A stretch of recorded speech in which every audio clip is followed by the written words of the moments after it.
नमस्कार दोस्तों, आपका सक्सेस विस्टा क्लासेस चैनल पर बहुत बहुत स्वागत है। दोस्तों, जैसा कि आप देख रहे हैं मध्यकालीन भारत के इतिहास, जिसमें हम मुगल वंश देख रहे थे। इससे पहले हमने बाबर को पढ़ा, हुमायूं को पढ़ा, शेर शाह सूरी को हमने पढ़ा। वह भारत पर किस प्रकार से मुगल वंश का जो शासक था हुमायूं को पराजित करता है और भारत में अपनी सत्ता को स्थापित कर लेता है। तो हमने शेर शाह सूरी आगरा और दिल्ली पर अधिकार के साथ साथ हमने उसके सारे के सारे अभियान और उसके संबंधित जितनी भी बेसिक्स थे सारे के सारे हमने कवर कर चुके हैं। अगर अभी तक आपने नहीं देखा है तो डिस्क्रिप्शन बॉक्स में प्लेलिस्ट का लिंक दिया है, आप वहां जाकर देख सकते हैं। दोस्तों, आज की वीडियो के अंदर हम शेर शाह सूरी के प्रशासन से संबंधित पढ़ेंगे कि उसने प्रशासनिक, राजस्व और भूमि संबंधी सुधार किस प्रकार से किए। जो आगामी मुगल शासक अकबर हुआ उसने भी शेर शाह सूरी के प्रशासनिक सुधारों को लागू किया।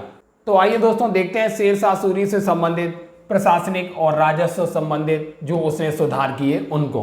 तो आइए दोस्तों, सबसे पहले हम देखते हैं शेर शाह सूरी का प्रशासन।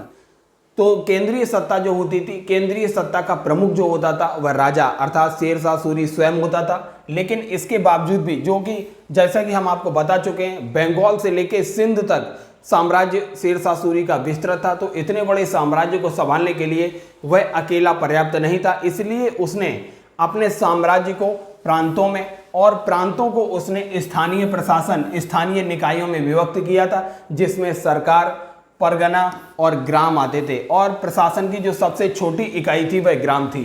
किस तरीके से प्रशासनिक व्यवस्था आगे बढ़ रही है, सबसे पहले देखिए केंद्रीय सत्ता। केंद्रीय सत्ता, इसमें शेर शाह सूरी जो सम्राट है, शासक है, वही आएगा। सारी की सारी शक्ति इसी में निहित है। फिर इसके बाद विभिन्न प्रांतों में विभक्त किया गया, विभिन्न प्रांतों में, और विभिन्न प्रांतों को जो था स्थानीय निकायों में विभक्त कर दिया गया था। स्थानीय निकाय, स्थानीय निकाय में कौन कौन होते थे? स्थानीय निकायों में होता था सरकार, सरकार के बाद अगर आप देखेंगे, और सरकार को भी विभिन्न भागों, विभिन्न परगनों में विभक्त किया गया था, विभिन्न परगनों में। और परगनों को फिर विभिन्न ग्रामों में, ग्राम जो थे अनेक ग्राम, तो अनेक गांव से मिलके बनता था परगना, और अनेक परगनों से मिलके बनती थी सरकार। अनेक सरकार को मिलने के बाद बनता था प्रांत, प्रांत मतलब सूबा, और विभिन्न सूबों को मिलाने के बाद बनती थी केंद्रीय सत्ता, मतलब शेर शाह सूरी का पूरा साम्राज्य। तो उसने इस तरीके से विभक्त करके रखा हुआ था। आगे दोस्तों, इसके बाद हम डिस्कस करेंगे भू राजस्व से संबंधित व्यवस्था, उसने किस प्रकार भू राजस्व से संबंधित सुधार किए। फिर इसके बाद हम गुप्तचर विभाग और डाक व्यवस्था का अध्ययन करेंगे, और हम देखेंगे उसने सैन्य से संबंधित क्या सुधार किए। फिर इसके बाद हम सार्वजनिक कार्य देखेंगे, जो शेर शाह सूरी के द्वारा सार्वजनिक कार्य किए गए वो क्या थे। फिर इसके बाद हम देखेंगे मुद्रा से संबंधित व्यवस्था, वह 2 प्रकार की मुद्राएं भी चलाता है, रुपया और दाम, हम उसको भी देखेंगे। फिर हम देखेंगे भवन और इमारतों का निर्माण जो शेर शाह सूरी के द्वारा किया गया, उनको भी डिटेल में देखेंगे।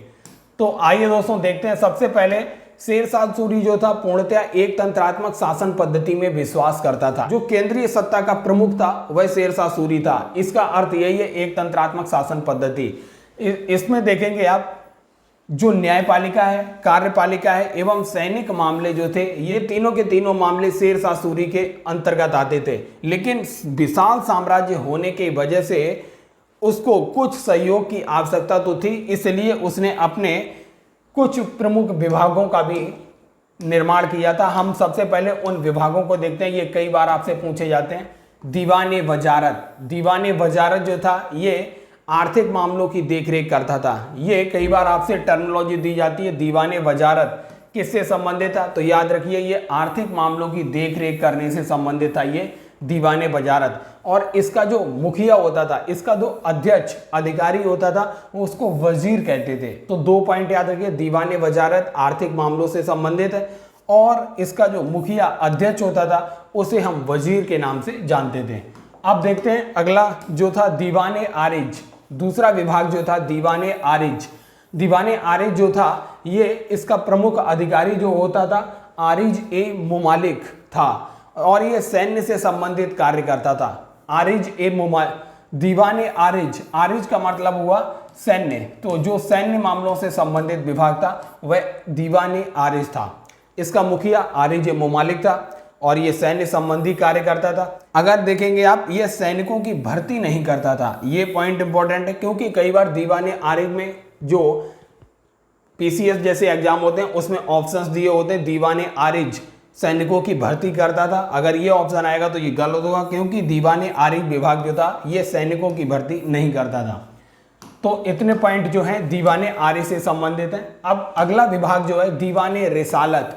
दीवाने रिसालत जो है यह विभाग अन्य राज्यों के साथ पत्र व्यवहार आदि करता था। जो अन्य राज्य थे, अन्य राज्यों के साथ पत्र व्यवहार करने का काम जो था दीवाने रिसालत का था। अगला जो है दीवाने इंसा। दीवान ए इंसा ये विभाग जो था ये सामान्य प्रशासन विभाग था। जो सामान्यतः प्रशासन से संबंधित कार्य होते थे वह यही वाला विभाग देखता था, दीवाने इंसा। और दोस्तों इसका मुख्य काम जो था, इसका अधिकारी जो था उसका मुख्य काम होता था जो सरकारी आदेश, जो गवर्नमेंट के ऑर्डर होते थे उनका पालन करवाना और उनको लिपिबद्ध करना, मतलब उनको नोट डाउन करवाना, इसी का ही काम होता था दीवाने इंसा का। दीवाने कजा। अगला विभाग जो है दीवाने कजा। कजा का मतलब हो गया ये न्याय। तो न्याय से संबंधित जो विभाग था यह न्याय विभाग था। इसका प्रमुख जो होता था, कजा से याद रखिए काजी। काजी जो होता था यह इसका दीवाने कजा विभाग का मुखिया होता था, मुख्य अधिकारी होता था। इसके बाद देखिए दीवाने वरीद। यह जो विभाग था, वरीद का अर्थ होता है आप देखेंगे गुप्तचर। तो गुप्तचर व्यवस्था जो थी ये दीवाने विभाग के अंतर्गत आती थी। यह गुप्तचर विभाग था। इसका अधिकारी वरीद ए मुमालिक कहलाता था। तो इसका अधिकारी वरीद ए मुमालिक कहलाता था। अब इसके बाद दोस्तों देखते हैं प्रांतीय प्रशासनिक व्यवस्था। सबसे पहले ये तो जो इतने विभाग थे ये केंद्रीय प्रशासन के अंतर्गत आते थे, जिसमें आप देखेंगे दीवाने वजारत ये आर्थिक मामलों से संबंधित था। दीवाने आरिज यह जो था सैन्य संबंधी मामलों से संबंधित था। दीवाने रिसालत ये अन्य राज्यों के साथ पत्र व्यवहार करने से संबंधित था। दीवाने इंसा ये सामान्य प्रशासन विभाग था और इसके अधिकारी का प्रमुख कार्य सरकारी आदेशों का पालन करना और उनको लिपिबद्ध करना होता था। दीवाने कजा जो था ये न्याय विभाग था। इसका अधिकारी जो होता था वह काजी होता था। दीवाने बरीद गुप्तचर विभाग था। इसका जो मुखिया होता था, मुख्य अधिकारी बरीद ए मुमालिक कहलाता था। अब दोस्तों देखते हैं प्रांतीय प्रशासनिक व्यवस्था। प्रांतीय, क्योंकि सबसे पहले केंद्रीय विभाग हम देख चुके हैं, अब प्रांतीय देखते हैं। उसने अपने साम्राज्य को अनेक प्रांतों में विभक्त किया था। सबसे पहले केंद्रीय सत्ता, केंद्रीय सत्ता के बाद जो था प्रांतीय, विभिन्न प्रांतों में उसने अपने साम्राज्य को विभक्त किया। प्रांतों को एक और टर्म था सूबा, सूबा भी कहा जाता था। प्रत्येक सूबे का जो सर्वोच्च अधिकारी होता था उसी को सूबेदार कहते थे। तो इस सूबा शब्द से याद रखिए, जो सूबे का सर्वोच्च अधिकारी होता था उसको सूबेदार कहते थे। जो साधारणतः राजा का या तो पुत्र होता था या राजा का मित्र होता था अथवा कोई घनिष्ठ व्यक्ति होता था। तो सूबेदार किसे नियुक्त किया जाता था, या तो राजा का पुत्र अथवा राजा का मित्र अथवा कोई घनिष्ठ व्यक्ति होता था, उसी को ये सूबेदार का पद दिया जाता था। अब देखिए सुल्तान का एकताओं पर कठोर नियंत्रण होता था। अब आगे देखते हैं स्थानीय प्रशासनिक व्यवस्था। अब देखिए शेरशाह का स्थानीय प्रशासन जो था वो 3 भागों में वर्गीकृत था। जैसा हम बता चुके हैं आपको, सबसे पहले आप देखिए प्रांत जो था वह सरकार, परगना और ग्राम, ये स्थानीय शासन व्यवस्था थी। सरकार, परगना और ग्राम। जो सरकार होता था, सरकार का अर्थ जिला। जैसे अगर आप देखेंगे पूरा भारतवर्ष इसके अंदर है उत्तर प्रदेश। उत्तर प्रदेश के अंदर कोई जिला ले लीजिए, अगर आप लखनऊ लेंगे तो ये जिला हो गया। इसी को कहते हैं सरकार। एक सरकार के अंदर 2 प्रमुख अधिकारी होते थे। कौन कौन से 2 प्रमुख अधिकारी होते थे? पहला अधिकारी जो था सिकदार ए सिकदारान, ये क्या करता था? सामान्य प्रशासन से संबंधित कार्य देखता था। सिकदार ए सिकदारान। मुंसिफ ए मुंसिफा ये न्याय करता था। इसके बाद ये देखिए विभिन्न सरकारों को किसमें तोड़ दिया गया? परगना में। जैसा कि हम आपको बता चुके हैं विभिन्न परगनों में। परगना में एक परगना के अंदर एक सिकदार होता था, एक मुंसिफ होता था, एक जो था फोतदार। एक फोतदार का मतलब खजांची जो होता था उसी को फोतदार कहते हैं, और 2 कारकुन मतलब क्लर्क होते थे। तो एक परगना के अंदर एक सिकदार होता था जो सामान्य प्रशासन देखता था, एक मुंसिफ होता था जो न्याय से भी संबंधित विभाग देखता था, एक फोतदार मतलब खजांची होता था, और 2 कारकुन मतलब क्लर्क होते थे। फिर इसके बाद देखिए प्रशासन की सबसे छोटी इकाई, मतलब हमने देखा सरकार के बाद परगना, और परगना के बाद आता है ग्राम। ग्राम जो है प्रशासन की सबसे छोटी इकाई है। प्रशासन की सबसे छोटी इकाई ग्राम थी। परगना में अनेक गांव होते थे। गांव प्रशासन का प्रमुख मुखिया होता था। जैसे आप देखेंगे आज भी गांव का प्रमुख जो होता है वो मुखिया होता है, तो पहले भी ये मुखिया हुआ करता था, और गैर सरकारी ये पदाधिकारी होता था, कोई सरकारी पदाधिकारी नहीं होता था। आप देखते हैं दोस्तों भू राजस्व से संबंधित जो शेरशाह सूरी की व्यवस्था थी उसको देखते हैं। शेरशाह सूरी ने अपनी विश्वसनीय अधिकारियों के निरीक्षण में राज्य की भूमि का वास्तविक माप करवाया जाता था। वो शेरशाह सूरी ने ही करवाया, जो उसके विश्वसनीय अधिकारी थे उनके निरीक्षण में ये माप होती थी। शेरशाह सूरी ने इस भूमि के माप के लिए गजे सिकंदरी, जो सिकंदर लोधी था, उसी ने माप चलाई थी, गजे सिकंदरी। तो याद रखिए उसी पैमाने का यूज करता है शेरशाह सूरी। माप को करने के लिए उसने क्या किया, सन की बनी हुई, जो सन होता है, सन की बनी हुई रस्सी का प्रयोग किया जाता था। अब इसके बाद देखिए किसानों को शोषण से बचाने के लिए उसने क्या किया, उसने पट्टा और दूसरा कबूलियत व्यवस्था आरंभ की। पट्टा क्या होता था, पट्टा मतलब राजकीय एक पत्र होता था। पट्टा एक राजकीय पत्र होता था। इसमें क्या लिखा होता था, उपज के क्षेत्र लिखे होते थे कि पूरे एरिया में कितना क्षेत्र जो है उपज से संबंधित है और कितना उत्पादन हुआ है, उत्पादन से संबंधित डेटा होता था, और भू राजस्व की जानकारी होती थी।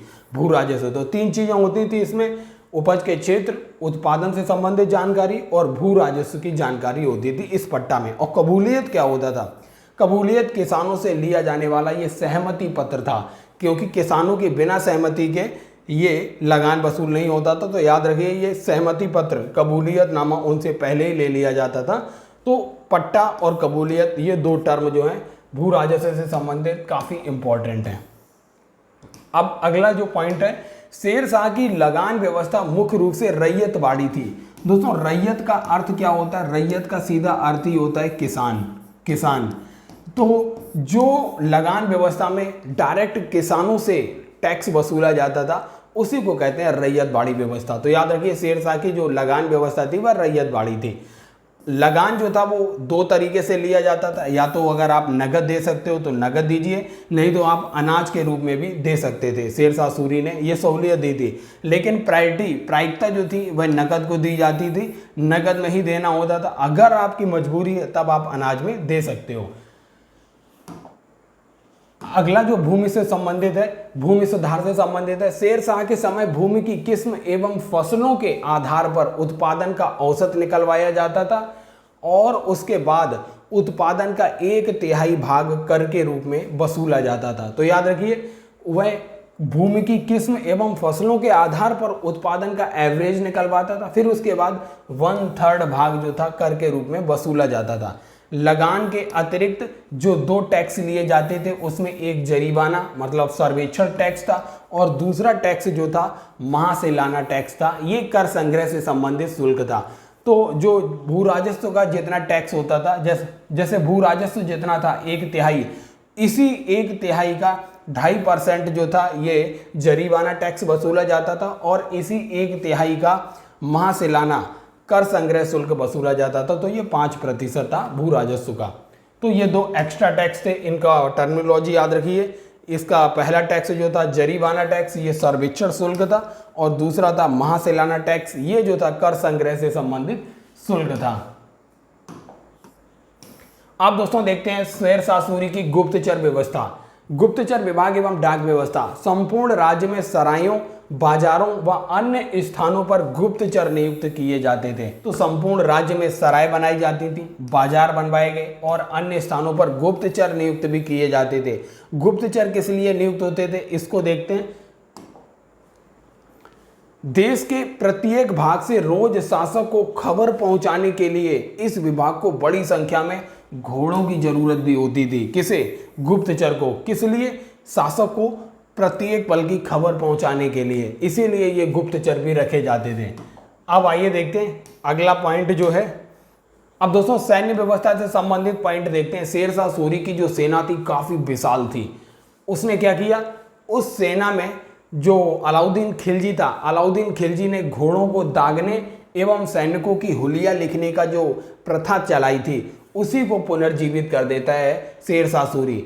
जो ये इसलिए कर देता है क्योंकि घोड़ों की क्वालिटी जो थी, कई बार क्या होता था, जो सैनिक होते थे वह घटिया किस्म के घोड़े ले आते थे और उच्च क्वालिटी के घोड़े थे उनको बेच देते थे। तो इस वजह से उसने घोड़ों को दागने की प्रथा जो अलाउद्दीन खिलजी ने चलाई थी उसको उसने सैन्य व्यवस्था के अंदर लागू किया और उसने सैनिकों का हुलिया भी लिखवाया।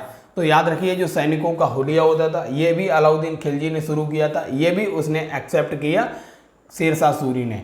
तो ये दो चीज़ें याद रखिए, जो दाग एवं हुलिया प्रथा जो थी ये अलाउद्दीन खिलजी की प्रथा को इसने भी पुनर्जीवित कर दिया। शेरशाह स्वयं सेना का सेनापति था।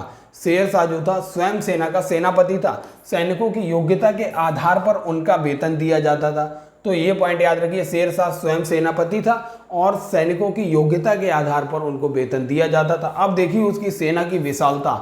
सेना में 1,50,000 तो घुड़सवार थे, 25,000 पैदल थे और 5,000 हाथी और पर्याप्त मात्रा में उसका तोपखाना था। देख सकते हैं कि कितनी विशाल सेना जो उसकी थी।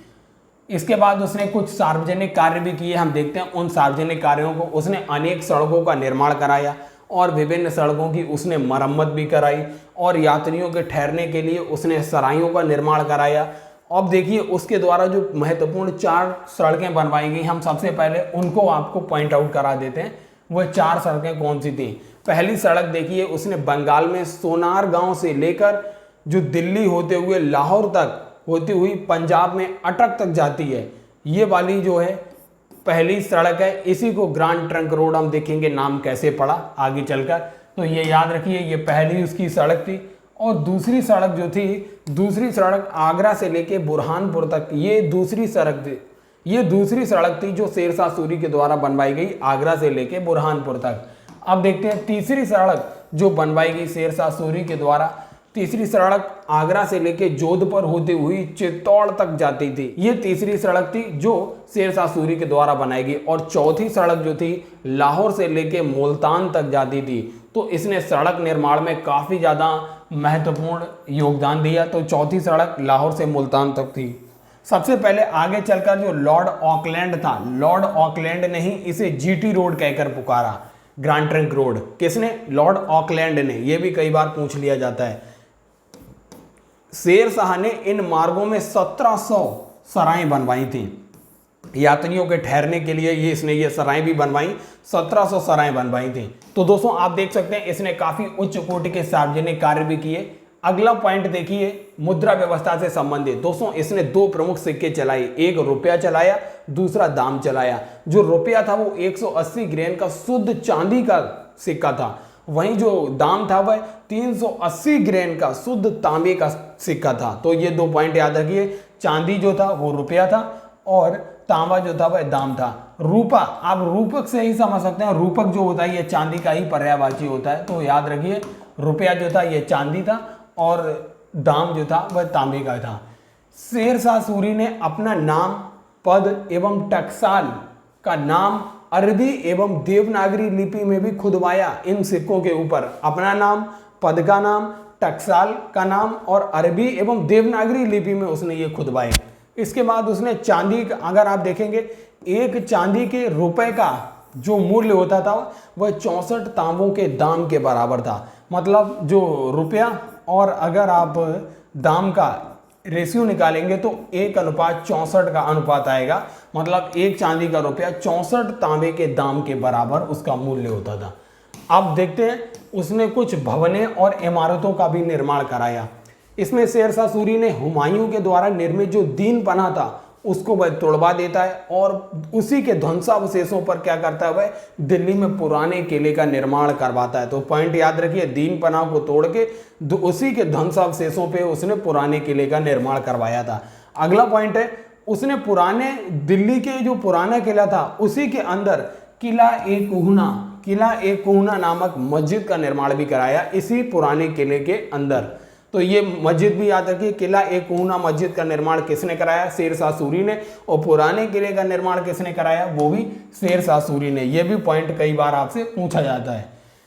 अगला पॉइंट है, शेर शाह ने अपने साम्राज्य के पश्चिमोत्तर सीमा पर रोहतासगढ़ किले का निर्माण कराया। दोस्तों हमने आपको बताया था जो गख्खर जाति थी, ये गख्खर जाति जो पश्चिमोत्तर सीमा से लगातार शेर शाह सूरी को परेशान कर रही थी, तो उस गख्खर जाति के खिलाफ उसने सबसे पहला अभियान 1541 ईस्वी में चलाया, लेकिन उनका दमन तो नहीं कर सका। वह लुटेरी प्रजाति थी, लूटपाट करती थी, इसलिए उसने इस पे नकेल कसने के लिए रोहतासगढ़ में एक किले का निर्माण कराया था। तो याद रखिए रोहतासगढ़ का किला किसने बनवाया था? शेर शाह सूरी ने।